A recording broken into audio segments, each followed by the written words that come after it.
pag-promote ay pag-post na maganda naman ang inyong ginawa. Kaya sinabi ko, I don't give a shit. Kung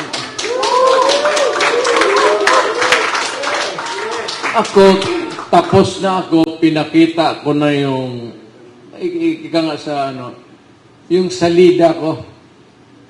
Salida yung show ko.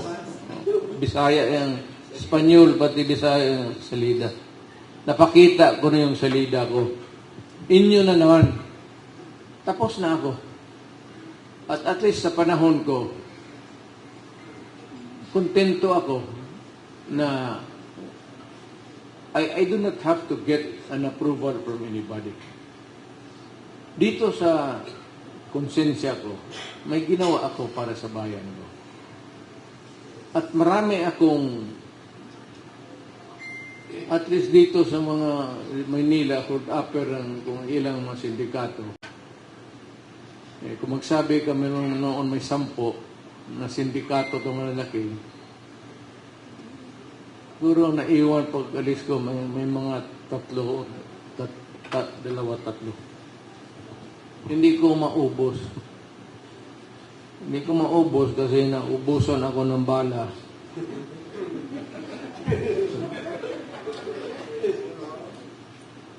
Hindi kasi magprangkahan tayo. Sabi ko magprangkahan na lang tayo. Huwag lang tayo maglaro-laro dito. Total, hindi naman ako public officer. Huwag na tayo magdrama.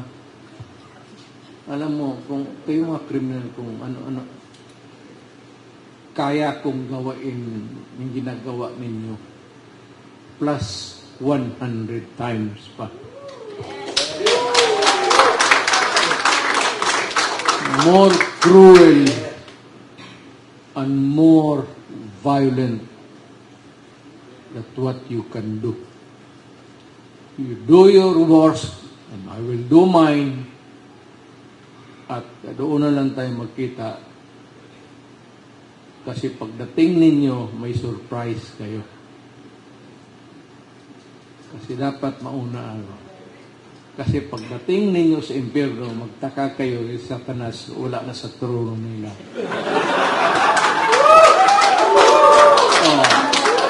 I'll give you a riddle. Sinong nakaupo pagdating ninyo sa doon sa impyerno? Sino nakaupo sa trono ni Satanas? You guess. 2 each. Si Satanas nag-manicure lang yan sa paa ko.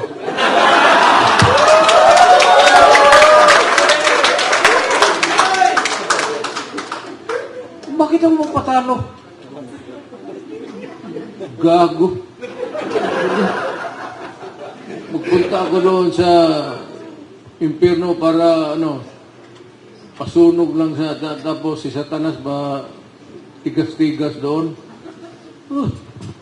Sabihin ko sa kanya, bakit? Naging presidente ka ba ng Pilipinas?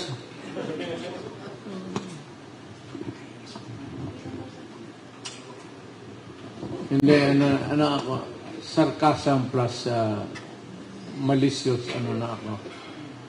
Pero napipilitan ako kasi yan ang kailangan ng mga kriminal. Hindi mo madalas pakiusap yung mga putang ina niya. Walang mangyari yan. Kayo, alamin niya. Madala mo itong mga pagka nakahawak ng baril yan, sabi ko sa pulis, kaya sabi ko sa pulis, patayin mo.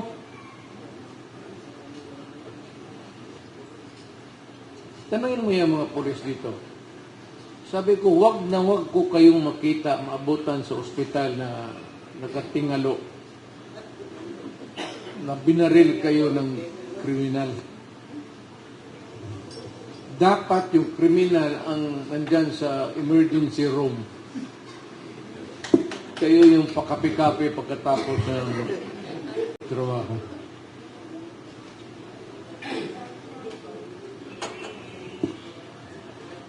Sabi ko nga, no quarters given, no quarters asked. Yun ang training ko. Ang problema lang kasi ay ang nasa kampo ako dito sa civilized world. Kasi kung nalagay rin ako sa kampo dito sa mga ulol na to, the evil, tagal na siguro ako sa kulungan, o patay na.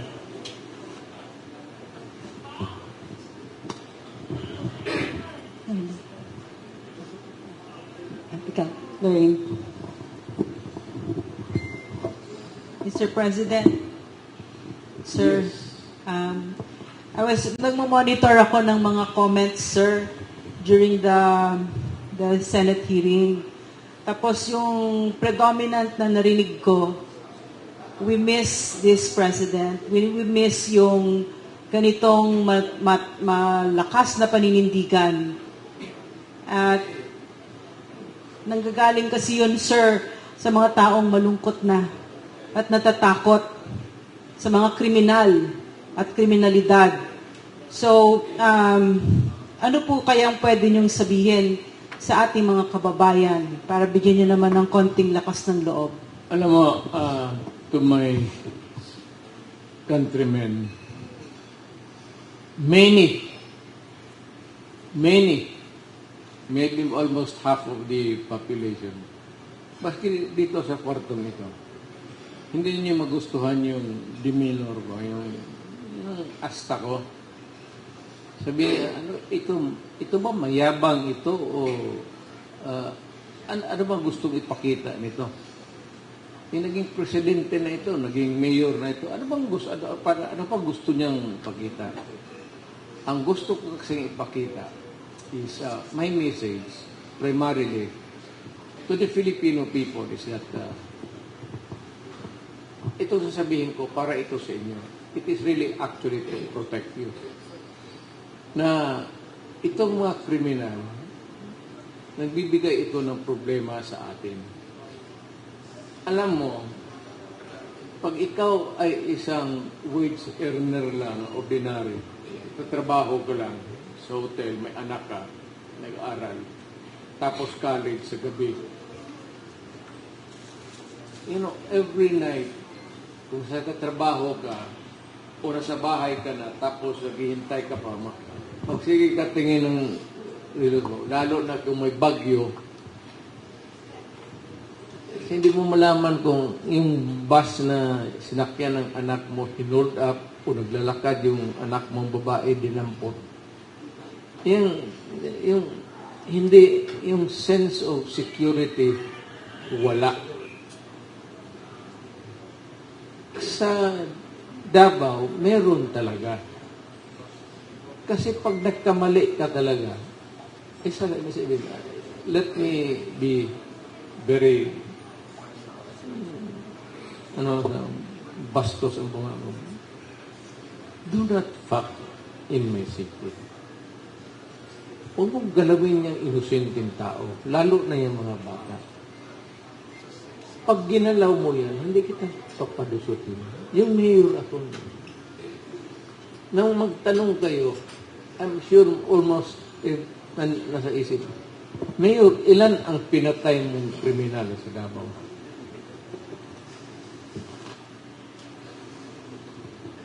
Hindi ko naman masabi mo, I can't quantify it. At sinabi ko lang, there was, we enjoyed a little place, or there was law and order, sumusunod naman lahat, malinis ang Davao, sumusunod naman sinabi ko na huwag natin hiyain ang, maraming bisita dito, pagandahin natin ang Davao. Kayong mga kriminal, umalis na kayo. Punta kayo sa ibang lugar, ayun, may sinasabi ako na mga cities, pero out of respeto sa kanila, I will not repeat it again. Mukhang mai-insulto rin sila. So, umalis kayo. I'll give you the chance. Pero wala ko talagang patience sa maliit masyado ang magkamali ka lang ng kunti. Pagka-criminal ka, may record ka, galing ka sa munti o nakulong ka na, at may record ka sa database sa nasyonal, mag-ingat ka talaga kasi kunting katamalian, tatapusin kita. Para ano? Para sa bayan. Maniwala ka o hindi, strange as it may seem to you to hear it, maybe, para sa bayan. Para sa mga pinsan ko na walang pera, walang kotse, naglalakad. Para sa mga kapatid kong Pilipino dito na mag-uwi, tapos magsakay ng bus, tapos hold upin pa yung bus, kukunin pa yung pera, at minsan may binabaris na may sinasaksak. Alam mo, we pray to God for justice. Diyos ko po, bigyan mo kami ng hustisya. Ngayon, tanungin ko si Diyos, Diyos, kailan kami maghintay? At least, bigyan mo kami ng time limit. Padaan mo lang dyan sa pare yung message na ito yung sagot ko. Hoy, Rodrigo, gago ka. Ayan. Pero kung wala kang binatagong time limit at magtitiis kami dito araw-araw, may ma-hold up, may ma-rape, may at least one rape is killed a day, one kidnapper killed a day. Minus-minus yung buhay natin dito. Gawin akong mayor dito, di ba? Potang Enel Molina dito. Sabihin ko, diba? Hindi lang ako makatakbo dito. Katakbo ako ng mayor dito. Minsan ay particular city. Pag sinabi kong umalis kayo dyan, bigyan ko kayo ng cement trunks na bilihan ko kayo. Diyan sa Baklaran, marami dyan mura. Maglangoy ka, huwag ka nang huminto. Basta langoy ka na lang hanggang saan ka mag-abot. Putang ina mo, huwag ka nang bumalik. Do not look back or try to swim back. Kasi naghihintay ako dito, may baril o putang ina mo.